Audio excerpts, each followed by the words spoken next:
Мэцхан уу шинжлэх ухааны үндэслэлтэй мэдээллийг түгээдэг MJX-тэй мэдээ маань анхны подкаст бэлэн боллоо. За өнөөдрийн подкастраа бид болохоор 1800-аад он руу аялах нэ. Тухайд дэлхийг өөрчилсөн нэг хүний тухай ярих боллоо. За тухайн хүнийг маань болохоор Тине Ленор гэдэг бахан. За орчин үеийн бензин хөдөлгүүрийн үндсийг тавьсан анхны бензин хөдөлгүүрийг зохион бүтээсэн хүн байна. За хэрвээ та болохоор Карл Бенц, Отто, Дизель нарыг мэддэг бол тэднээс өмнө нэг хүн байсан бахан. За тухайн хүн маань болохоор олон төрлийн олон удаагийн амжилтгүй туршилтыг хийсний дараа болохоор анхныхаа хөтөлбөрийг зохион бүтээсэн байна. Тэгээд 19-р зуун байлаа. 19-р зуун бол Европт болохоор уурын машин, уурын хөтөлбөр оргил байсан байна. За тэгээд уурын хөтөлбөр болохоор галт тэрэг, үйлдвэрүүд тэгээд бүх газар ажиллаж исэн. За гэхдээ уурын хөтөлбөрийн нэг том дутагдал байсан нь болохоор маш том хэмжээтэй, маш хүнд. За тэгээд уурын даралт өндөр, эсрэг дэргэдэх хэрэгсэл өндөртэй. За тэгээд халааж барих, за даралтаа хадгалах, за эргэлт удаантай гэмэт за ийм их том сул талууд байсан байна. За тэгээд тухайн үеийн болохоор инженеруудын маань нэг мөрөөдөл нь болохоор маш жижиг хэрнээ өндөр чадал гаргадаг. За нэг тийм хөтөлбөрийг бий болгохын тулд бас зорж исэн байна. За энэ үе болохоор 1850-ад оноос байна. За гэтэл болохоор тухайд 1822 онд болохоор манай Этин Ленор гэдэг хүн маань болохоор Люксембургийн болохоор хөдөөнөд төгссөн байна. За тэгээд ядуу айлын хүүхэд байсан болохоор сургууль энэ төр сураагүй. За тийм мэрэгжлийн биш байсан байна. За тэгээд дараа нь болохоор өсөж том болоод Люксембургээс Парис ирээд зураач хийсэн байх нь. За тэгээд дэлгүүрт болохоор худалдагч хийж үзсэн байх нь.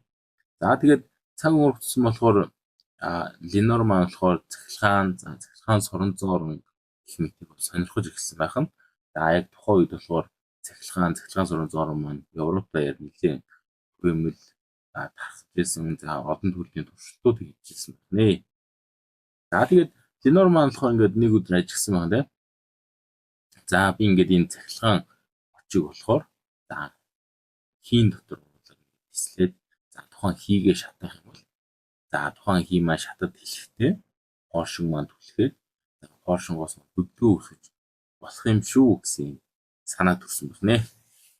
За тэгээд тухайн санаа бодит болохоор лабораторид ингээд ажиллаж ирсэн байна. За тэгээд лабораторид болохоор тухайн очлуураа ингээд үзээд тэгээд хийн дотор тесэлж үзсэн байна. За тэгээд очлуураа нөгөө нэг тухайд ямар хий ашиглаж байсан бэ гэхээр тухайн гэрэлтгүүлийн тийм хий байдаг гэсэн байна. За тухайн хийг болохоор агаартай холиод цилиндр рүү оруулж байгаа. За өөрийнхөө нөгөө турчилсан. За очлуураа тавьж байгаа асааж үзсэн байна. За тэгсэн чинь бий болоод тухайн хий бол агаарын холц маань шатсан байна шүү дээ. За шатаад поршин маань ингээ хөдлөсөн байна. За ингэснээр болохоор хийдэр анхны дотоод шаталтын хөдөлгөөн маань ингэж бий болсон байна. За тэгээд анхны Ленорын маань хийсэн тухайн төхөөрөмж дотоод шаталтын хөдөлгөөн маань ямархуу байсан бэ гэвэл нэг цилиндртэй хөдөлгөөн байсан байна. За тэгээд шахалтын зэрэг нь болохоор нэгийг харьцах нэг л байсан байна баг. За одоо болохоор бид бүхэн мэднэ те бензин хөдөлгөөрийг болохоор тэл 13 хүртэлцэн шахалтын зэрэг нь дизель хөдөлгөөрийг 20-25 хүрж байгаа те. Тухайн үед болохоор анхны хөдөлгөөн маань шахалтын зэрэг нь нэгийг харьцах нь нэг байсан байна. За тэгээд хэрэгжилж байгаа төрш маань болохоор тухайн юм болохоор гэрэлтүүлгийн хийг ашигладаг гэсэн байна. За тэгээд хийгээ тислэх асаах тэр зүйл маань болохоор генератороос гарч байгаа цахилгаан энергээр болохоор очлуураар отмяад хийгээ шатааж өгдөг гэсэн байна. За тэгээд тухайн үед болохоор анхны хөтөлбөрөөс өнөөдрөөс туршилт судалгаа бага тэр шахалтын зэрэг мэрийг өндөр байвал ямар давуу талтай интерфейс заавал байхгүйсэн байна. Гэхдээ бол хөтөлбөр маань ажил хийсэн байна. За тэгээд Ленор маань болохоор 1860 онд хийсэн хөтөлбөртэй патент авсан байна. За патент аваад тэгээд анхны хөтөлбөрөө цуурлаар үйлдвэрлэж эхэлсэн байна шүү дээ. За тэгээд тухайн хөтөлбөр нь болохоор Одооны хөдөлгөөртэй харьцуулбал болохоор одооны хөдөлгөөр маань нэг поршондоо за шатах камер нэг ширхэг те тэндээ шаталт явагдаа поршондоос түлхдэг гэсэн бол за тухайн үед Ленорын маань анхны зохион бичсэн хөдөлгөөр маань болохоор ерөнхийдөө 2 тактны хөдөлгөөртэй төстэй. За тэгээ голдоо нэг хавтгай поршонтой. За поршон маань дээр доор хоёр талтай хоёул нь шаталт явагддаг. Ийм хийцтэй байсан нэ.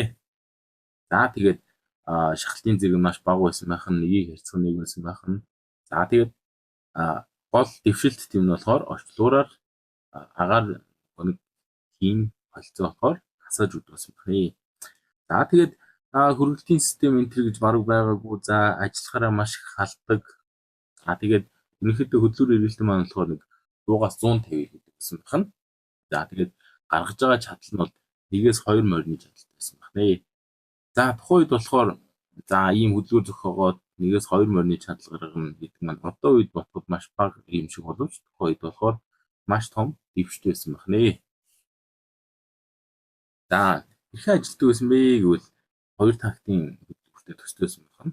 Агаар B2-ийнхоо поршон маань доошоо хөдөлгөөртөө шахаж сорж оруулна. За тэгээд ороод буцаад шахах үед нь болохоор орчлуураар маань болохоор очоод за шаталт явагддаг гэсэн байна.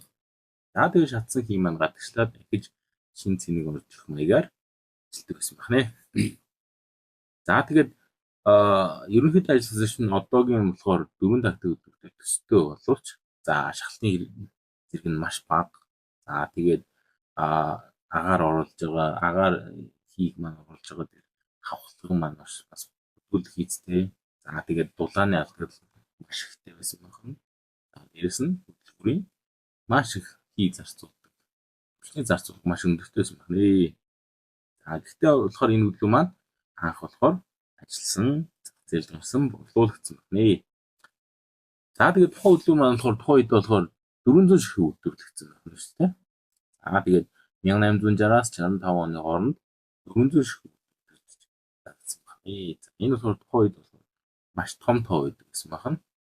За тэгээд нөгөө тухайн хөдөлгөөр маань хаана ажиллаж байсан бэ гэвэл за дээр нөгөө нэг хийн өндөр нөгөө нэг том овортой за хийн хөдөлгөөрүүдийг өөрийн хөдөлгөөрүүдийг байрлуулах боломжгүй тийм жижиг цехүүд за металл токрийн машинууд за усны шахуурга графийн станц гэх мэт жижиг хөдөлгөөн ашигладаг гэсэн байна.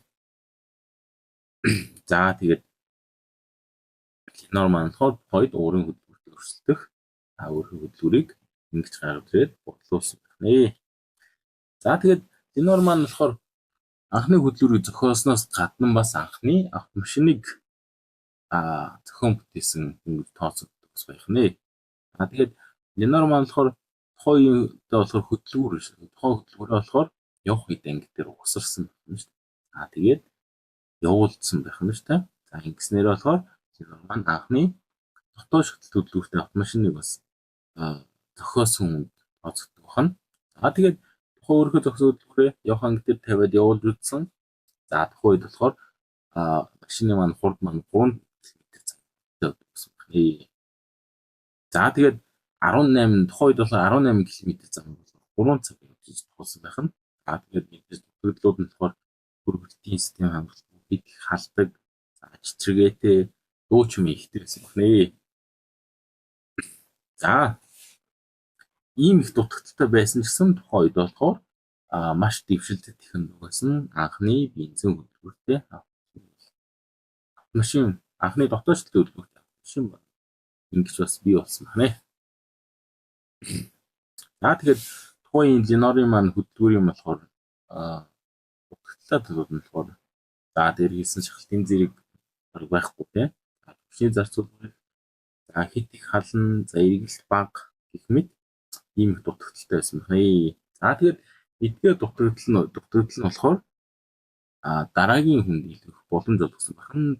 Дараагийн хүн нь болохоор хинбэ гэвэл Николас Отто гэдэг тийм. За орчин үеийн 4 тактын бензин хөдөлгөөрийг зохион бүтээсэн. За суур санаа онолыг нь гаргасан. За энэ хүн болохоор за Ленорын хөдөлгөөрийг сайжруулалт хийгээд орчин үеийн 4 тактын бензин хөдөлгөөрийг болсон.